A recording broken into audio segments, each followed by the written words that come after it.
حمله شدید شیما کاتوزیان به مردم ایران. داخل ویدیوی امروزمون از فریستایل آشنا که واسه مردم خونده تا این سم داستان شیما کاتوزیان و بی‌احترامی شدیدش به مردم قرار با هم دیگه صحبت بکنیم. بهتون پیشنهاد میکنم که تا آخر این ویدیو بدون هیچ معطلی همراه من بمونید.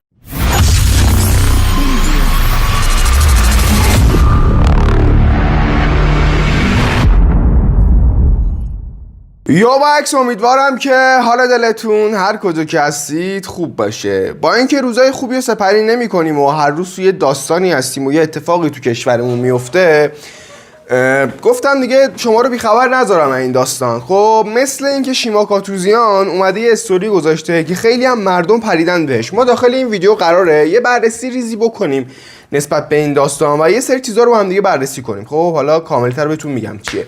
یک لحظه وقت بذارید، کانال یوتیوب رو سابسکرایب کنید، زنگوله رو مثل همیشه بزنید دیگه. دمتون خیلی خیلی گرم. و بچه‌ها امروز خب راجع به یه چیز میخوام باهاتون صحبت بکنم و استوری شیما کاتوزیان. این حرومزاده خب خودتون میدونید دیگه، پدرش چند وقت پیش به هلاکت رسید. البته بنده خدا افتاد مرد یه دفعه، حالا مهم نیست و دیگه کاری با این داستان نداریم. اگه بخوام به پدر ایشون توهین بکنم ممکنه یوتیوب پیجمو ببنده، چون فمینیستن و این داستانا. ما هر شب پدرش رو 2-3 بار خاک میکنم، دور از زیر خاک در میارم تو چنل تل. البته اینجا خب بده، زشت و درست نیستم جریکتی زدم. حالا پدرش افتاده مرده دیگه، تقصیر خودش نبوده که حالا دیگه، ولی بعد دیگه داشت چرا پدر این نفر رو بیفته بمیره.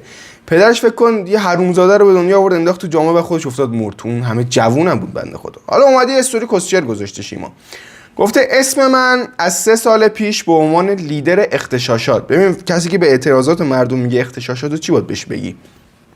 خب شیما کاتوزیان حرومزاده که مدافع حقوق زنان بود چرا حمایت نمیکنه از این اعتراضات؟ چون آقا اوکی این اعتراضات اسمش برای زنا نیست. اوکی اگه این حالا اعتراضات اسمش برای زنا بود، زن زندگی آزادی میزدن، دختر آبی، دختر سبز، دختر بنفش میزدن، خب روسری در می آوردن میسوزوندن، اون موقع شیما داغ میکرد قشنگ استوری میذاشت تا صبح. خب ولی الان هیچ گویی نمیخوره. چرا؟ چون اعتراضات جنگ جنسیتی وجود نداره. دلیلش همینه دیگه. چون استوری گذاشتم، چون توییت زدم، چون اعتراض کردم، خانواده‌ام رفت بازجویی، حسابم بسته شد، ممنوع الورود شدم.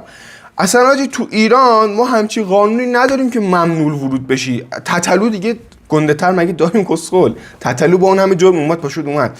حالا بریم از چت جی پی تی بپرسیم. شاید من سر در نیارم بچه‌ها. بذارید من چت جی پی تی اینجا بیارم بالا یه لحظه.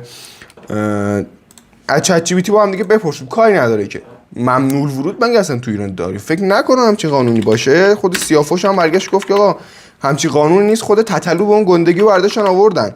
بعد تو چه جوری ممنوع ورودی؟ ببینیم این از چت جی پی تی میپرسیم. خب و حالا استوری شیما ادامه‌اش رو بخونیم تا چت جی پی تی جواب بده. نوشته ممنوع ورود شدم به این معنی که میتونم برم ولی برگشتم معلوم نیست. بابام رفت من نتونستم باش خداحافظی کنم. تو این 3 سال چی شد؟ کسی یادشه؟ نه کسی اهمیت داد؟ نه. یه مش بزدل بیخایی که از زیر پتو فقط با کامنت و توییت گذاشتن حس مبارز بهشون دست داد. 2 تا استوری فیک و بی مفهوم گرفتن دستشون، هر چی دلشون خواست گفتن. پرستو، حکومتی، مجاهد، حالا فلان. من چرا باید برای اینا از 2 طرف باخت بدم؟ کونه لقشون. اگه کسی تو این پیج هست که اینطور حالا فکر میکنه همین الان پیجمو ترک کن لطفا. هم نمیگم، میگم گم شید. و آره الان یه خورده ببینید اصلا خب نه بچه‌ها اصلا این اشتباه فهمید، اصلا یه چیز دیگه فهمید. میگم توی قانون ایران ممنوع ورود دیگه.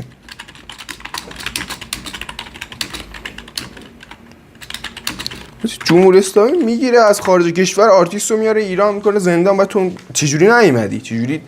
ببین اصلا میگه خیلی محدوده و اصلا نیست، خیلی نادر. مثلا شاید برای افراد دیگه خیلی خاصی تبعید کنن، میدونی اصلا وجود نداره. خود چت جی پی تی هم چیزی رو تایید کرد و میگه آقا من دیگه این چیزا رو نمیگم. بایدم نگه چون انقلاب فمینیستی، چون انقلاب برای گرونیه، برای فلانه، برای بیسار. بایدم نگه. حالا اینجا اومده بود گفته بود شیما چی گفته بود که آقا 2-3 سال پیش من استوری میذاشتم، استوری 2-3 سال پیشش. ببینید دیگه اینایی که میگن هواپیما تیر خورده و حمله هوایی بوده، روی بدن سوراخ داره، هواپیما مارپیچ افتاده، از این چرت و پرتا نگید. انقدر خرن که 2 تا واحد فلانو نخوندن، منظورش این خلبانی و این داستاناست. انقدر خرن که با خریتشون بقیه هم دارن اسکل میکنن. انقدر خرن که آدم دلش میخواد به هممون روش حالا پاراگراف آخر پست آخر سرشو بزنه تو دیوار، که متوجه نشدم اینو. بچه‌ها هواپیمای اوکراینی بود، منظورش اونه.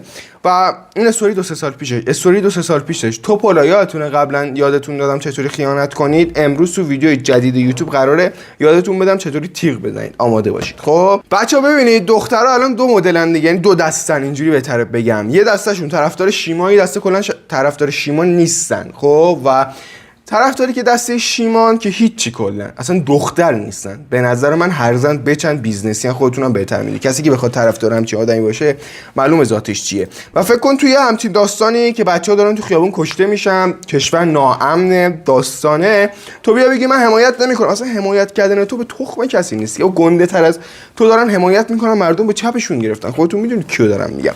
بی خیال اصلا بزنید کوچه علی چپ. خب بریم با هم دیگه فری استایل الان داریم میبینیم دیگه. فری استایل از آشنا دمش گرم. خیلی ببین فری استایل باحالی بود، بهش دقت کنی خیلی باش حال میکنی با این فری استایل آشنا. سفر به سلامت خوش بگذره بهت، تویی که قرانی بشنوی حرفای ما رو، تویی که ندیدی کاسبای محل خودتون کشیدن پایین کرکره مغازه ها رو. تصور کن یه راننده تاکسی ساعت 4 صبح واسه لقمه نون لنگ مسافری، دستای یخ زدش رو حس کن چطوری دلت میاد. کل بریم.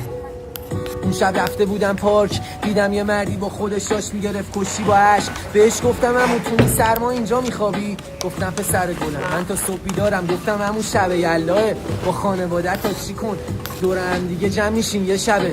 گفت خجالت کشیدم دست خالی برم جلوشون. الکی گفتم شیفتم به همه.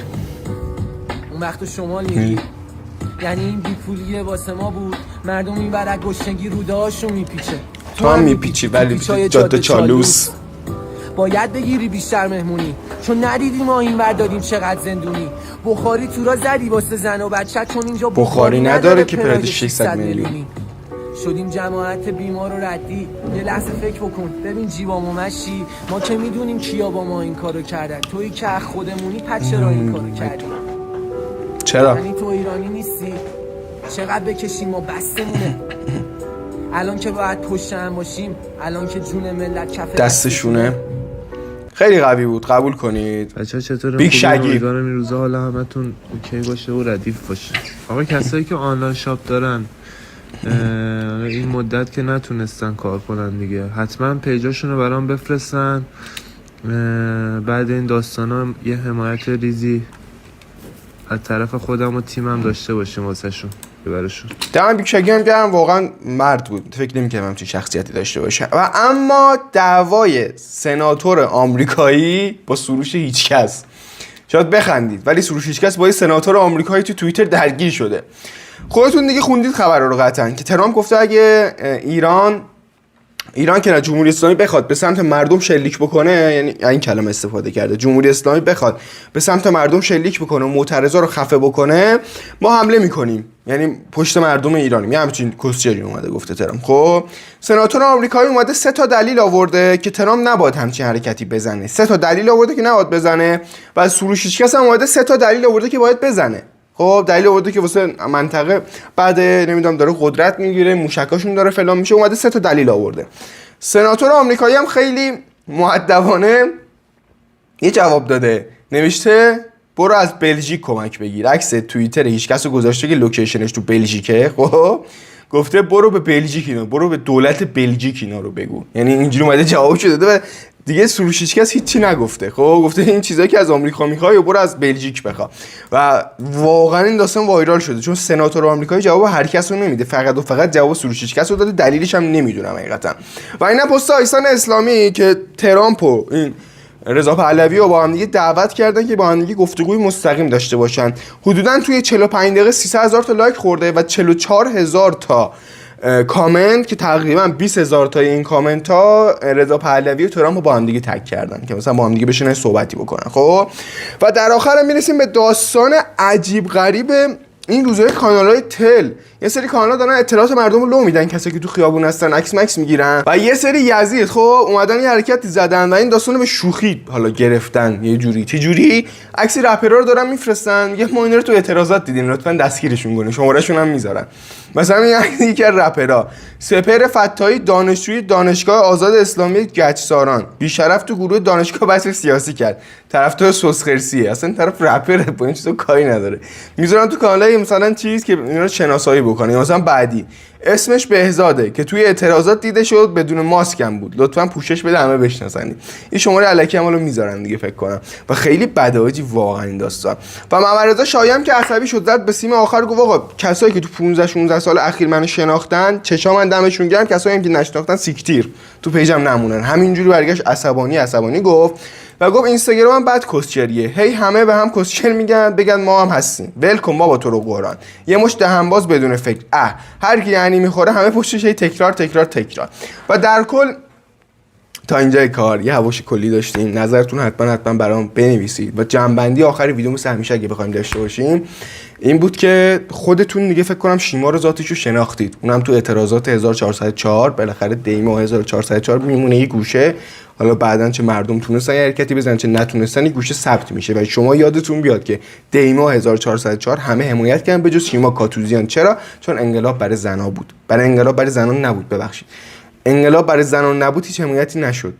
صرفا باید انقلاب فمینیستی بود، روسری آتیش میزدن، لخت میومدن بیرون. دیدین مثلا فمینیستا چجوری میان، اصلا کلا لباس ندارن تو خارج کشور. یه همچین اعتراضی رو شیما خیلی میپذیر. و اینکه دمتون گرم، دوستتون دارم، مواظب خودتون خیلی باشید تو این شرایط. کمکی که از دستم بر نمیاد، ولی دیگه دمتون گرم که ویدیو رو دیدید. مواظب خودتون باشید، با امید دیدار.